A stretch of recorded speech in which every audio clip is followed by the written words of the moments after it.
She's known as the blondie in the band.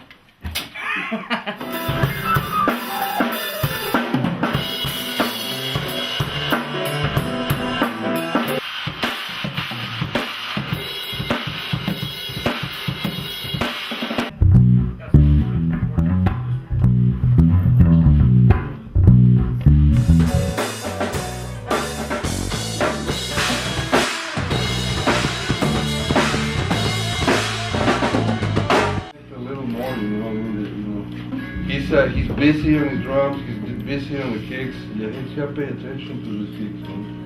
You know, it's important because you're going to support the same as you are going to support. So we gotta be really tight on that.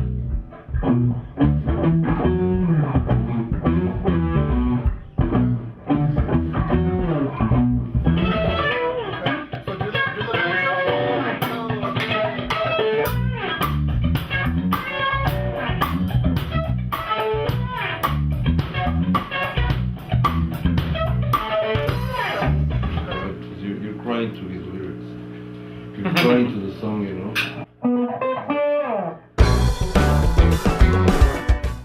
I was going through a lot of hurt, a lot of confusion, a lot of anger. I don't know, all of a sudden the lyrics started coming to me. I can sit down and try to write a song and it just won't come out. It just has to come to me. I had this riff in my head, this bass line. I started playing it, you know, as I was playing it, more lyrics were coming to my head. I think music is like a vehicle that'll transport you to different places, different emotions. And listen back to the takes. I thought they were hot, you know. I thought they were fly. Hugo obviously had a different opinion about that. Even my vocal cords, even I came in like benching 125 on vocals, and now I feel like I'm benching a solid 400. I remember Joe walking into the studio. He really didn't know what he was expecting that day to happen. I told him, what is your meaning to the lyrics, to the words, to that part of your life that made you write this song? And he starts singing, and I start pushing the tonality of his voice. I start pushing the message of the song itself, and I start pushing. It starts coming out, and it starts coming out until I finally heard this powerful sound of this great vocal. Every section of the song was produced so that it could go well with the bass line and the guitar parts, but also so that it could mesh well with the percussion parts that we were going to have, which we have the privilege of having Mr. Alex Acuna recording percussion for us. So it blended very, very well, and it created a beat which has a funky feel to it, and yet it has like a little touch of Latin flavor in it. Gerardo just wails on this song. He just totally nails it, and I feel it in my soul, you know. There's the bridge of the song when it goes into a distortion guitar. It breaks down, and we approached it with a tribal drum beat on there, which kind of gave it a more heavy feel. And then it comes back to the chorus. I think the way the Hugo produced the drums helped to meet that challenge. It's funny when you songwrite certain ideas and a certain vision that you may have for that particular song, but then when you go into the recording studio, the song just kind of takes on a whole life of its own. Perhaps maybe you didn't anticipate. A lot of times that works, and it's very interesting. You know, it could be magic at that point because something that you weren't expecting. You're really blown away by what just happened in that song. I don't know where he gets these licks from. I think they come from the heavenly skies. I naturally tended to go into more of a, Jimi Hendrix type of solo. It was something that I felt that I needed to kind of step out of my own box and approach different. I got the idea of approaching the song more from a jazz standpoint. That was the inspiration. When you have that lyrical content, it's very critical to be able to just place your parts accordingly to what's happening in the song. Being in production in the studio is putting gold through fire.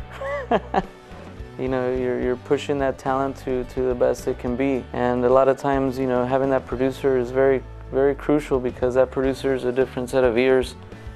And in a sense, it's not emotionally attached to the song and the music. When When I heard all this music, I said, okay, let's do it. Very connected to music that I like the most, which is rock, jazz, a little bit of blues, a little bit of Latin. The style kind of seemed like a funk song, so kind of like a Casey and the Sunshine Band. My initial reaction was trumpets gotta go.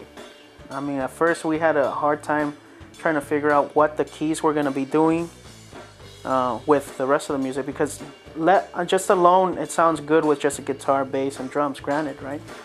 So how are you going to add to that? I mean, how are you going to add to that without interrupting what they're doing, you know? Of course, when you have someone listening to you playing, just listening, and they give you their constructive criticism, sometimes, you know, it hurts.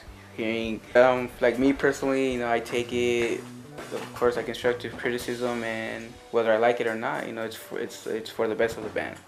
You know, we live those moments where we kind of tend to go back a little bit. We look away, we lose our focus from what the real goal is, and it costs us a lot. Just the creation of the song alone is just powerful, you know, the meaning behind it. It's obvious, you know, it's obvious that this song is touched the whole band and stuff and had an effect in my life.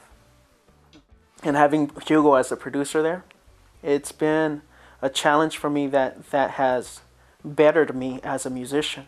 He's put me in a situation where I have to ask myself the question, why do I do this? Why do I do that? Is that chord supposed to be there? Should it go there? You know, those type of questions I've never asked myself before. And Hugo just brought that out in me. And I'm interested to see how people will relate to the song and with their own personal lives. When the fan hears it, they may perceive it as completely something else, and it just takes on a life of its own. And I think this is what's going to happen with this song.